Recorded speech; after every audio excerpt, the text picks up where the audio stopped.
एक नए लेजेंड की तलाश में गरुड़ से ऊपर अयारतोली के पास हैं अभी और जा रहे हैं श्री चंद्रशेखर पांडे जी के पास। दर्शकों, आपका प्यार फिर से हमें प्रकृति की इन हसीन वादियों में खींच लाया है।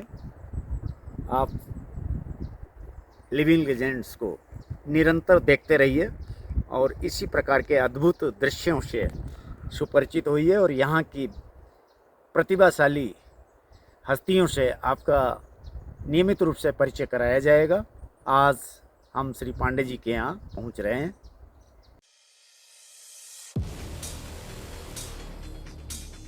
का प्रयोग किया गया है और बीच में जीवित वृक्ष घर है। आपने हैंगिंग गार्डन के बारे में सुना होगा। निश्चित ही हमारे उत्तराखंड में पांडे जी की अनूठी कृति और इनकी कल्पना एक झूलते हुए घर के रूप में साकार हुई। चीड़ के पेड़ों का सहारा देके इसे बनाया गया है और यहाँ जब हवा चलती है पूरा घर हिलता है, इसीलिए इन्होंने इसे हैंगिंग हाउस नाम दिया है। यहाँ बिल्कुल प्राकृतिक दृश्यावली है।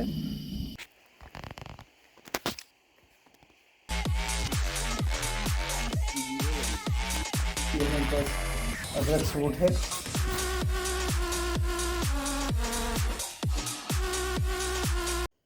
नमस्कार दोस्तों, हार्दिक स्वागत और अभिनंदन आपका करते हैं living legends of the Himalaya team. और आज हमारे साथ हैं आदरणीय श्री चंद्रशेखर पांडे जी, जिन्होंने बाहर की दुनिया तो देखी, मुंबई में उन्होंने काम किया, लेकिन वो आए इन खूबसूरत पहाड़ों की तरफ, जहाँ से लोग बाहर की तरफ जा रहे हैं, एमएनसीज की तरफ बढ़ रहे हैं या फिर हम कहेंगे मेट्रोज की तरफ बढ़ रहे हैं, लेकिन वो उन मेट्रो से वापस पहाड़ में आए हैं और उन्होंने एक अनुपम कार्य यहाँ पे किया है और अपनी छाप छोड़ी है। तो आपको आगे वीडियो में ले जाते हैं और रूबरू कराते हैं उनके इन तमाम उद्यमों से। सबसे पहले मैं सर का आप हमारे दोनों सर यहाँ पर आए, उनका दिल से हिमनेचुरल परिवार और bhramari home stay and bhramari and resort की तरफ से, पूरा परिवार की तरफ से उनका मैं गुरु जी का सत सत नमन करता हूँ, प्रणाम करता हूँ। आपको भी प्रणाम हमारी तरफ से। और आप आज आए हमारी यूनिट्स पे, ये मेरी छोटी सी पहल है और आप लोग के आशीर्वाद से। सर मैं सबसे पहले मैं तो ये सोचता कि लोग पलायन पहले ज़माने में क्यों कर रहे थे, क्योंकि नौकरी नहीं होती थी, कई चीज़ें होती थी, तो इसी चक्कर में हम लोग भी 20-22 साल मुंबई में निकाले। फिर सोचा आजकल देख रहे हैं कि सारी सुविधाएं होने के बावजूद भी फिर भी तब भी लोग पलायन कर रहे हैं। ये मुझे समझ में नहीं आ रहा कि लोग पलायन क्यों कर रहे हैं। तो मैंने एक मन में सोचा कि जब तक हम लोग डिसीजन नहीं लेंगे तब तक हमें पलायन नहीं रोक सकते हैं। इससे so that I will come back in Uttarakhand. So start एक लिटिल स्टार्टअप एंड छोटा सा स्टार्ट किया। और हमें बचपन में सिखाया जाता कि आप बड़े होके क्या बनोगे, यानी कि नौकरी करोगे, ऐसा सिखाते थे।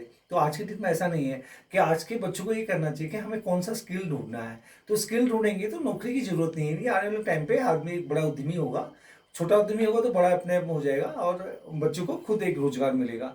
और हमें ये देखना चाहिए कि जब मैं मुंबई से यहाँ आया तो पूरा फैमिली साथ बच्चों के साथ यहाँ पर आ गया और मैंने सोचा कि यहाँ पर काम करूँ तो क्या काम करूँ, क्योंकि आज के डेट में सबसे बड़ी प्रॉब्लम्स है कि लोग खेती का काम से बहुत दूर जा रहे हैं, भाग रहे हैं, यानी कि नहीं करना, इंटरेस्ट नहीं है। तो इसलिए मैंने खेती को अपना एक सब्जेक्ट चुना और साथ साथ में मेरा एक विजन था कि मोदी जी ने कहा कि 2022 में किसान लोग अपना इनकम डबल कैसे करेंगे। और दूसरी बात ये है कि पहाड़ में जो बहुत जंगली जानवरों की प्रॉब्लम्स है, उसको हम कैसे निजात पाया जाए। तो मेरे मन में ख्याल आया कि हम क्यों नहीं जड़ी बूटी पे ऐसा काम करें जिससे जंगली जानवर का कोई भी इफेक्ट नहीं है, यानी कि कोई दिक्कत नहीं है, उनको नुकसान नहीं करते हैं। तो हमने ये सोचा कि जब स्वरोजगार योजना, जब मुख्यमंत्री जी प्रधानमंत्री स्वरोजगार योजना है, उसके अंदर से मैंने उसका लाभ लिया और 10 लाख का मैंने फाइनेंस किया और बहुत अच्छी पॉलिसी है। और फाइनेंस करने के बाद हमें जैसे हम फाइनेंस करते हैं वैसे हमको पॉलिसी का पूरा लाभ मिलता है, उसका हमको फ़ायदा मिलता है और हम अपना स्टार्टअप कर सकते हैं। यानी कि जीरो इन्वेस्टमेंट एक बार से कहते हैं शुरुआत के लिए गवर्नमेंट की बड़ी अच्छी योजनाएं हैं। और साथ में जैसे कि आज के डेट में हमारे जो बच्चे हैं, मैं तो उनको एक चीज़ कहना चाहता हूँ कि जो भी वीडियो देखेंगे और जो भी इस वीडियो को देखने वाले हैं, मैं उनसे एक प्रार्थना करूँगा कि आज के डेट में जो कहते हैं ना कि कुछ हो नहीं सकता है, बहुत कुछ हो सकता है, सिर्फ करने की ज़रूरत है, जुनून की ज़रूरत है, चाहे किसी भी स्तर में हो। जरूरी नहीं कि विद्यार्थी कोई सभी डॉक्टर बन जाए या सभी पायलट बन जाए, ऐसा पॉसिबल नहीं है। हमें एग्रीकल्चर के क्षेत्र में भी विकास करना चाहिए। और साथ साथ में एग्रीकल्चर के साथ साथ हमारे देश में एक बड़ी एक अच्छी अभी मुहिम चली हुई है लोकल फॉर वोकल के लिए। आज तक कोई ये नहीं सोचता था कि लोकल की वेस्टेज, जैसे मैंने आपको नेटल लीफ दिखाई या कई चीज़ें ऐसी दिखाई जो यहाँ पर वेस्टेज होती हैं, आज हमने उनको पूरा यूटिलाइज किया है। जैसे मैं आपको एक डब्बे में दिखाना चाहता हूँ, ये पूरी वन तुलसी है हमारी। आप देखें नेचुरली बड़ा मजा आएगा, इसमें अजवाइन का टेस्ट है, आप देख सकते हैं बहुत सुंदर आपको टेस्ट दिखेगा। और आप इसको चबाएंगे तो आपको हल्का सा अजवाइन का टेस्ट आएगा, प्योर आपको एकदम बहुत सुंदर दिखेगा। इसी के साथ साथ मैं आपको और भी दिखाना चाहता हूँ, लोग जो पुदीना है गाँव में, जो पुदीना होता है, पुदीने का भी इस्तेमाल नहीं करते। मैं आपको ये भी दिखाना चाहता हूँ। जैसे आप पुदीना देखिए, बहुत सिंपल सी पुदीना सबके यहाँ होता है, मगर इसे कैसे ड्राई करना है, कैसे इसको रखना है, इसकी चाय पीनी चाहिए। अभी हमें केमिकल वाली चाय नहीं पीनी चाहिए। तो ये चाय से हमें ये चाय पियेंगे, पुदीने की चाय पी सकते हैं, बन तुलसी की चाय पी सकते हैं, इवन बहुत सारी चीज़ें हमारे पास है, हम उसको ये चीज़ करेंगे। इवन आपको दिखाना चाहता हूँ कि हमारे गुलाब है, आज के डेट में ये गुलाब बहुत बड़ी चीज़ नहीं है, गुलाब भी सबके यहाँ होता है। तो हम इसकी चाय बनाते हैं और लोगों को चाय पिलाते हैं, हमारे कस्टमर्स आते हैं उनको भी पिलाते हैं। और सबसे हेल्दी है जो आज के डेट में स्वास्थ्य के लिए हमेशा हितकारी होता है। इसी के साथ मैं आपको दिखाना चाहता हूँ, जब यहाँ पर सारी चीज़ होती है, जैसे हमारी तुलसी अदरक चाय है, आज ये बाजार में बहुत अच्छी आपको मिलेगी। और इसी के साथ साथ आपको दिखाता हूँ तुलसी ग्रीन टी, ये तुलसी ग्रीन टी हमारी है। इसी के साथ साथ मैं आपको और दिखाना चाहता हूँ कि हमारे पास में ये अश्वगंधा है, और ये हमारे पास कैमोमाइल फ्लावर है। ये सारे उत्पाद यहीं पे बिल्कुल सर, बिल्कुल हम सब यहीं पर बनाते हैं। और हमारा एक विजन है कि हम लोग जो भी चीज़ बनाएंगे सब यहीं बनाएंगे। और हमारा एक सपना और है कि अब हम बाहर से कोई हर्ब्स नहीं खरीदेंगे, साथ साथ हम 40 किसानों से अपनी हर्ब्स लेते हैं, चाहे वो हल्दी हो या फिर जड़ी बूटी के क्षेत्र में हो, तुलसी हो या सुगंधा हो, रोजमेरी हो, डैंडेलिन हो, या फिर हमारे लेमन बाम हो, लेमन ग्रास हो। तो हमारी एक पहल है, हम उसी चीज़ को उगाते हैं जिसको हम मार्केट में देने की कोशिश करते हैं। और डेफिनेटली आज के डेट में हम बाजार में 100% में से कोई चीज़ें खाते हैं तो होता क्या है कि हम ऑर्गेनिक खाली नाम के लिए लोग प्रमोट कर रहे हैं उसे। मुझे ये नहीं लगता है कि आज समझ में नहीं आता कि मैं पतंजलि में जब गया तो मैंने देखा वहाँ कि लोग सारे हर्ब्स कहाँ से आते हैं। मुझे अभी भी अंदाज़ा नहीं है कि इंडिया में इतनी बड़ी हर्ब्स मार्केट है कहाँ, यानी कि मार्केट तो है बट आता है कहाँ से, इतनी बड़ी मात्रा में कौन सी कंपनियां उगाती हैं, कौन से फार्मर उगाते हैं, ये मेरा अभी तक बड़ा कंफ्यूजन है। और जबकि हमारे इंडिया में हर्ब्स बहुत धड़ल्ले से मतलब बहुत विख्यात रूप में प्रमोट हो रही है, तो इसकी जब कहाँ खेती हो रही है इतनी प्रॉपर, मैं आज इसके डेट में भी कंफ्यूजन हूँ। और ये हर्ब्स आ कहाँ से रही है, क्योंकि अगर यही हर्ब्स अब हमारे देश में जो पहल है, अगर ये किसानों को कृषि विभाग के अंदर में ऐड किया जाता है तो सारे हमारे देश में जहाँ पर हाई एल्टीट्यूड की जो जगह है वहाँ पर अच्छी नस्ल की हमारी हर्ब्स आ सकती है। और इवन जो तराई क्षेत्र में हो सकती है ऐसी हर्ब्स वहाँ पर भी हम उगा सकते हैं, ताकि हमारे देश में जो आज आयुर्वेद का एक जमाना था तो वो फिर से लौट के आए, और जो एलोपैथिक दवाइयाँ हैं वो बंद हो जाएंगी, और साथ साथ में हम आयुर्वेद पे हम बहुत बड़ा काम कर सकते हैं। तो इसी के साथ साथ हमारा एक ही सपना था कि मुंबई पलायन जो कि यहाँ लौट के, आज मुझे 2018 से मैंने शुरुआत किया, 4 साल में हमारी पहल थी कि हम लोग इसे कैसे करें, कैसे शुरुआत करें। लोग कहते हैं ना कि चाहत है तो सब कुछ होता है, तो यही अंजाम है। लोग आज इसको बहुत चाव से पीते हैं। हम अगर जिसको भी जो हम, जैसे कि हमने कैमोमाइल के अगर रात्रि को 2 फूल है और ये चाय में अगर पीते हैं तो एक हफ्ते में उनकी जिन्हें नींद नहीं आती, बड़ी अच्छी नींद आती है। और या और चाय भी है, जैसे बाजार में जो चाय पीते हैं जो तो उसमें होता क्या है कि निकोटीन की मात्रा बहुत ज़्यादा होती है, और दूध जब हम उसमें डाल देते हैं तो उसमें बड़ी प्रॉब्लम क्रिएट हो जाती है, क्योंकि दूध का और जो निकोटीन है वो जो आपस में उसकी मिक्सिंग होती है तो वो कहीं ना एक पहाड़ में इसको कहते हैं बिदुना, यानी कि उसको फैक्ट होता है, यानी फट जाता है। तो ये चीज़ें उसमें क्रिएट होती है। तो इसलिए हमें 100% हम बाजार जो भी चीज़ें खा रहे हैं तो कम से कम ऑर्गेनिक चीज़ें हम खाएं और अपना स्वास्थ्य अच्छा बनाएं। और साथ साथ में हम जो लोग ये सोचते हैं कि ये काम नहीं हो सकते हैं, सारे काम हो सकते हैं। और मैं ये भी गुजारिश कर रहा हूँ, किसी अगर इस प्रकार की किसी नॉलेज लेना, मैं अपना नंबर भी आपको बोल देता हूँ 9967270096। और छोटा सा हमारा यूट्यूब चैनल भी है, वह भ्रामरी होम स्टे करके अगर आप ढूंढेंगे, सर्च करेंगे, छोटा सा हमारा प्रयास है, उसको हम करते हैं। और हमारे पास यहाँ पर बहुत सारे हमने लोग काम कर रखा है, जैसे खेती में हमारे बागवानी है, 180 पेड़ सेब के हैं, कीवी है, और स्टीविया अंजीर टाइप की होती है वो फ्रूट्स भी हम लोग लगा रहे हैं। और यहाँ पर है नींबू है, नारंगी है, पहाड़ की जितने भी फल है सारे हम उगाते हैं। और साथ में जड़ी बूटी भी तो हम लोग काम करें, मुर्गी फार्म्स है और हमारे यहाँ पर होम स्टे है, आप डीलक्स सेट उसमें मिलेगा। इको फ्रेंडली हमारा झूलता हुआ घर है, फैमिली झूले हैं, इनकी एक झूले में 4 लोग साथ में बैठ सकते हैं। ये सामने बच्चों के लिए चरखे हैं, सुगंधा है, वन तुलसी, इसमें लेमन ग्रास है जी।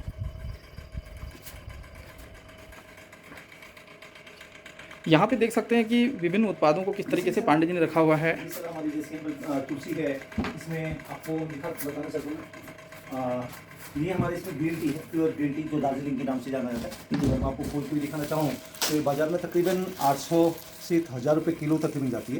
ये चाय बहुत कॉस्टली होती है, जो चाय पीने से कभी इसमें आपको गैस्ट्रो की प्रॉब्लम नहीं होती, ये वो पत्ती है। जी जी। हाँ जी सर।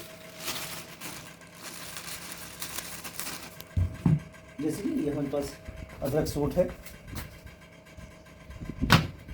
आप ये देख सकते हैं, ये हमारी प्योर लेमन ग्रास टी है। ये देखिए लेमन ग्रास है, आप देख सकते हैं हम इस तरह से। हाँ, हमारा खुद का प्रोडक्ट है। ये काली मिर्च है, इवन जो चीज़ यहाँ नहीं होती वो बाहर से लेनी होती है। ये लेमन बाम है, ये कैमोमाइल है। आज के डेट में जिन्हें साइकोलॉजी इफेक्ट होते हैं या फिर जिन्हें नींद नहीं आती है या बहुत स्ट्रेस हो जाता है, ये चाय पीने से इवनिंग में या रात्रि सोते समय चाय पीएंगे तो उन्हें काफ़ी रिलीफ होता है। ये है मेटल लीफ। आज के डेट में हम लोग मोस्टली जो वेस्टेज होती है, पहाड़ की जो वेस्टेज चीज़ होती है उसको हम यूटिलाइज कर रहे हैं। बट होता क्या है कि अगर हम अपने आप में, हर एक इंसान अपने आप में एक वैज्ञानिक है जब तक हम उस मोड में नहीं ले जाते, और हर एक पौधा अपने आप में एक औषधि है जब तक हम उसकी जानकारी न ले लें। तो सिर्फ सवाल है कि इंसान को उस मुक्त बनाने का और औषधि के बारे में जानने का। ये हमारे पास नेचुरल पाउडर्स है, ये हमारे पास टर्मरिक है, हल्दी प्योर। इस तरह से इसमें हमारी गिलोय है, गिलोय चूर्ण। इसमें पहाड़ी लाल मिर्च है, प्योर लाल मिर्च है, बगैर कलर, कोई कलर नहीं मिलेगा मिलाए गए से। इस तरह से हमारी यहाँ पर ये छोटी सी यूनिट है, वहाँ पर एक पल्वराइजर लगाई है, जिसकी पल्वराइजर मशीन है। उसके बगल में मिक्सर मशीन है, मिक्सर मशीन। हाँ, इसके बाद यहाँ पर जो जिससे मैं हाथ लगा रहा हूँ, ये सेट बैंड से लगे थे, यानी कि हम पैकिंग करके सील पैक होते हैं। और आइए आप अपने सफल उद्यम से झूलता हुआ घर बनाया है पहाड़ की सबसे ऊंची चोटी पर। ये झूलता हुआ घर अपने में यूनिक है, अनूठा है, दर्शनीय है। इसे देखने के लिए लोगों को आना चाहिए।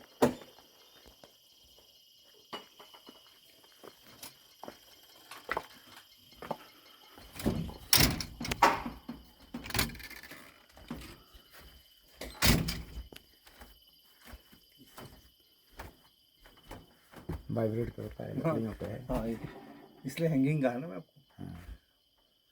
जब हवा पड़ेगी तो फिर झूलेगा। क्या बात है, जब पेड़ हिलेंगे हाँ। तो ये घर भी हिलेगा। तो ये घर पूरा का पूरा बांस का बना है।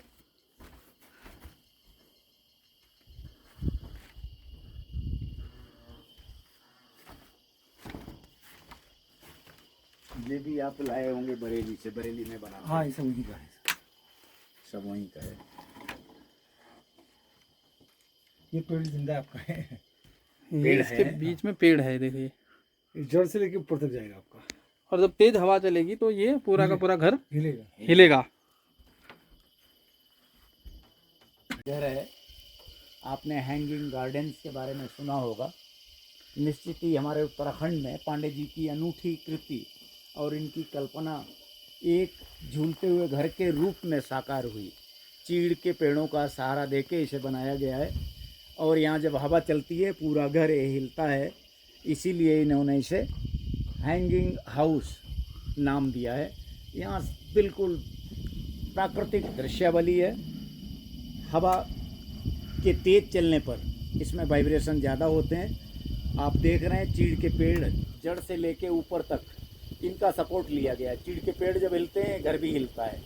वास्तव में ये अनूठा हैंगिंग हाउस बागेश्वर और उत्तराखंड के लिए अनोखी शान है। यूनिक है। ये पेड़ का खूंट है, देखो। और इस पे ये वॉश बेसिन फिट करके उसी से और वॉश इसमें बेसिन, ये लकड़ी वॉश है। बेसिन बनाए। और ये देखिए आप क्रिएटिव। अंदर रेस्टोरेंट में जा रहे हैं हम अब।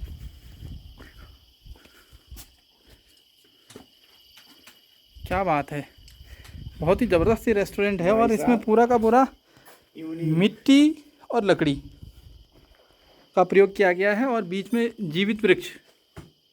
हम तभी खाना बनाते हैं जो लोग हमें ऑर्डर करते हैं, और हम एडिशनल हम उस ऑर्डर पे ही खाना बनाते हैं, कहने का मतलब है। और साथ में हम लोग को पहाड़ी खाने को प्रमोट कराते हैं। तो सर इसी के साथ साथ मैं आपको यहाँ की सारी इन्फॉर्मेशन दिया, मैंने आपको बताया कि हम वेस्टेज चीज़ को यूटिलाइज करें। हम कहीं आज के डेट में बच्चों को भी मैं बच्चों को एक चीज़ बताना चाहूँगा कि हमारे बच्चे लोग ये सोचते हैं कि नौकरी का जो अब आने वाला भविष्य है स्वरोजगार का होगा, क्योंकि हमें स्किल के लिए अगर जहाँ तक है प्रयास करना चाहिए, और प्रयास वो करना चाहिए कि जहाँ पर हमें कहीं दूर जाना ना पड़े। और दूर यानी कि आजकल बच्चे बहुत दूर दूर पढ़ने जा रहे हैं, जैसे यूएस में है, जापान है, अदर कंट्रीज में जाते हैं। तो हो क्या रहा है, वहाँ बच्चे एजुकेशन भी जा रहे हैं, तो बाद में क्या होता है, शादी भी हो जाती है। शादी होती है, फिर कल उनका नौकरी वहीं सेटअप हो जाता है, बच्चे परिवार वहीं हो जाते हैं, फिर माँ बाप अकेले पड़ जाते हैं, यानी कि वही फिर एक बड़ी समस्या हो जाती है। तो मैं इन पेरेंट्स या बच्चों को, जो पेरेंट्स हैं उनको भी कहूँगा कि हमारे देश में, हमारे गांव में बहुत कुछ है, सिर्फ हमें इस्तेमाल करने की ज़रूरत है, पहचानने की ज़रूरत है। और इसी वीडियो के साथ साथ मैं आपको ज़्यादा नहीं कहते हुए, और मेरी कहीं पर भी कोई हेल्प हो, और छोटा सा जो मेरा नॉलेज है, छोटा सा हमारा जो प्रयास है, उस पर कहीं भी किसी को भी आता, मैंने नंबर आपको बता दिया है, मैं मदद करूँगा। और किसान चंद्रशेखर पांडे के परिवार की तरफ से आपको सादर नमस्कार सर, थैंक यू, शुक्रिया।